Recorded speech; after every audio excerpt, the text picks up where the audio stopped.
वेद का उपवेद आयुर्वेद, सामवेद का उपवेद गंधर्ववेद, यजुर्वेद के धनुर्वेद, अथर्ववेद के। नमस्कार, फिर से हम आज एक नई पुस्तक लेकर आए हैं जिसका नाम है वैदिक गणित। इस पुस्तक के बारे में हम लोग देखेंगे कि क्या है इस पुस्तक में और किसे पढ़ना चाहिए और क्यों पढ़ना चाहिए, इसके बारे में हम आपको पूरी जानकारी देंगे। लिखे हैं जगत गुरु शंकराचार्य तीर्थ महाराज जी द्वारा पुस्तक लिखा हुआ है वैदिक गणित। इसका देखिए हम लोग देख लेते हैं।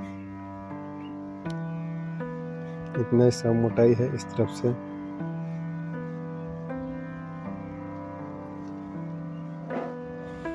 ये हिंदी में जो है वैदिक गणित, जो बगल में आप देख रहे हैं इंग्लिश में, तो दोनों एक ही है। वो एक इंग्लिश राइटर द्वारा लिखा हुआ है, इसको इंग्लिश, ये हिंदी में। तो जो लिख रहा है कि जगत गुरु शंकराचार्य श्री भारत कृष्ण तीर्थ जी महाराज द्वारा 1884 से लेकर के 1960 तक इनका समय रहा है, इन्हीं के द्वारा यह पुस्तक लिखा हुआ है।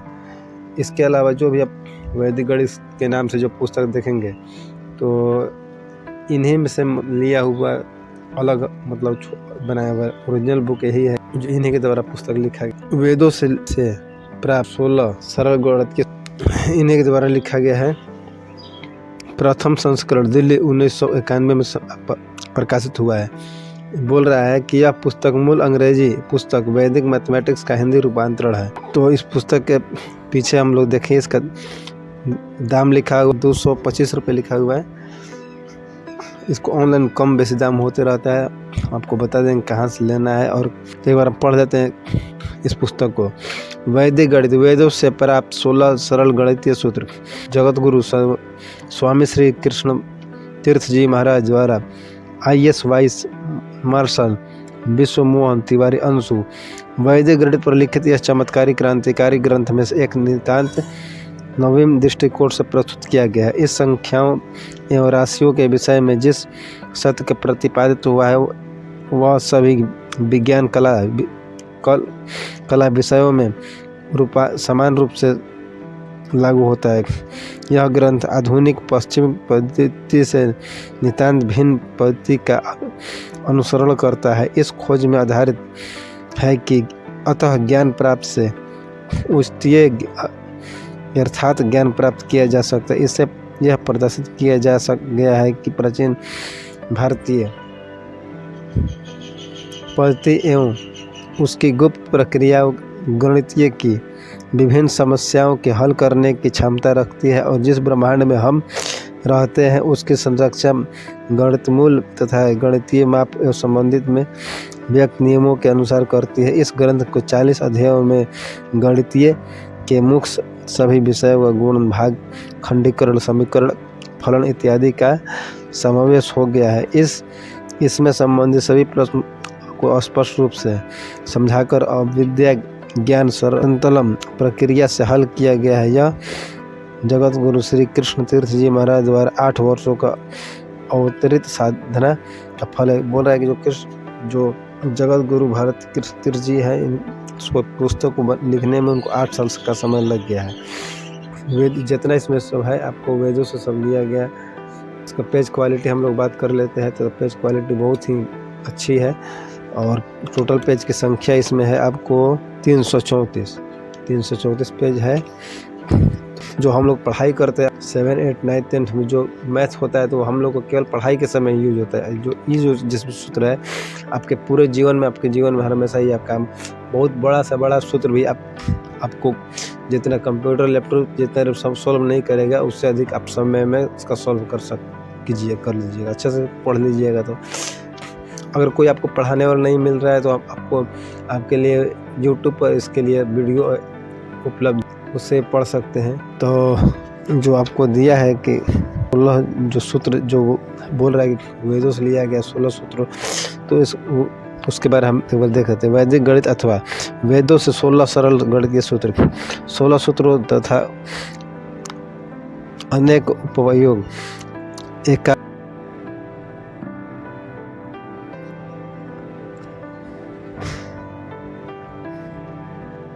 इस पुस्तक में मौजूद प्रधान संपादक की प्रस्तावना।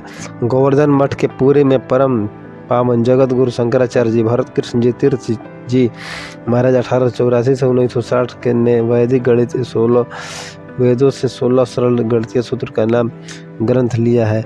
लेखक के 8 वर्ष के मन के केंद्रित कर की कठोर साधना एवं फलस्वरूप प्राप्त अथवा प्रेरणात्मक ज्ञान चक्षुष द्वार साक्षात्कार किया गया है। गणितीय सूत्र का मूलभूत सत्यों कर आकार रूप में यह ग्रंथ आता है कि अन्य विज्ञानकृत कृतियों की तरह उपयोगी मूलक कृतियों का श्रेणी में, इसलिए मौखिक गुण गणित का इसका उपयुक्त नाम है। और जैसे कि लेखक ने अपनी प्रकृत कहा है कि मौखिक गणित वास्तव में यह नियमबद्ध विज्ञान न होकर चमत्कारी अधिक है। स्वामी शंकराचार्य जी विज्ञान तथा समाज शास्त्र आदि विषयों में प्रभावशाली विद्वान थे।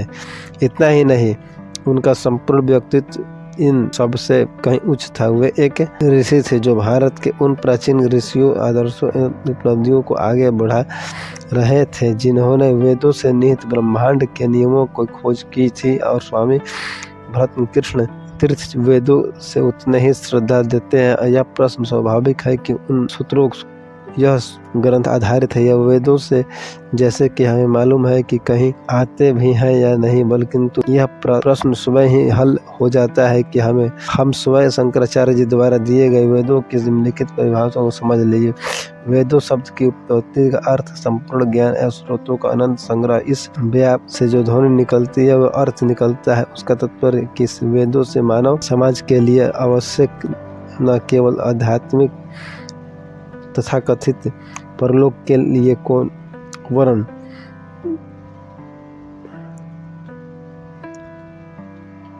यह लौकिक, सांसारिक एवं व्यवहारिक संपूर्ण ज्ञान होना चाहिए। और भी सारी मानव जाति के विकास में जितनी भी दिशाएं में संभावना है स्वर्णीय संपूर्ण आधारित सफलता के लिए आवश्यक ज्ञान एवं उनमें होना चाहिए तथा उनमें निहित इस ज्ञान पर किसी भी विषय को किसी न दिशा में बांधने वाला विशेष या बंधन भी नहीं हो सकता। दूसरे शब्दों में हमारा प्राचीन वैदिक ज्ञान स्वर्णीय, संपूर्ण तथा परिपूर्ण होना चाहिए तथा उनमें ज्ञान के किसी भी साधन कोई कमी, किसी भी विषय पर भर जिज्ञासा पर आवश्यक प्रकाश डालने का समर्थ होना चाहिए। उन्होंने वैदिक परंपराओं के मूल्यांकन का सार यही है कि उन तथ्यों को दृष्टि में न देकर उन्हें आदर्श दृष्टिकोण देखना चाहिए। नमना भारत में वेदों का परंपरागत अर्थ में संपूर्ण ज्ञान एवं संग्रह रूप में लेना चाहिए और जो हमारे पास बचा है उनके समित अर्थ में नहीं लेना चाहिए। इसके संरक्षित सामग्री वैदिक गणित के लेखक सूत्रों की खोज करना की कोई आवश्यक नहीं रह जाता। चारों वेद ऋषि यजु, साम तथा अथर्व तो लाभार्थी भांति ज्ञात की, किंतु उनके 4 उपवेद तथा 6 वेदांत भी है।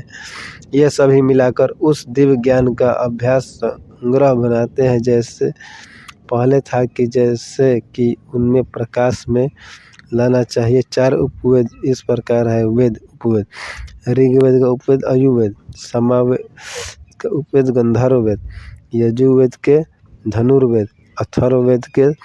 देखिए इतना बड़ा क्वेश्चन को इस तरह से बनाया गया है। ठीक है, आपको यह पुस्तक पढ़नी चाहिए, हर किसी को पढ़ना चाहिए। कुछ अलग ही मतलब प्रकार के हम लोग का जो असली गणित होता है वही इसमें पुस्तक में गणित है। तो आप इसे पढ़िए, मंगा करके ऑनलाइन या ऑफलाइन को मिलता है तो ले करके इसको आप पढ़िए।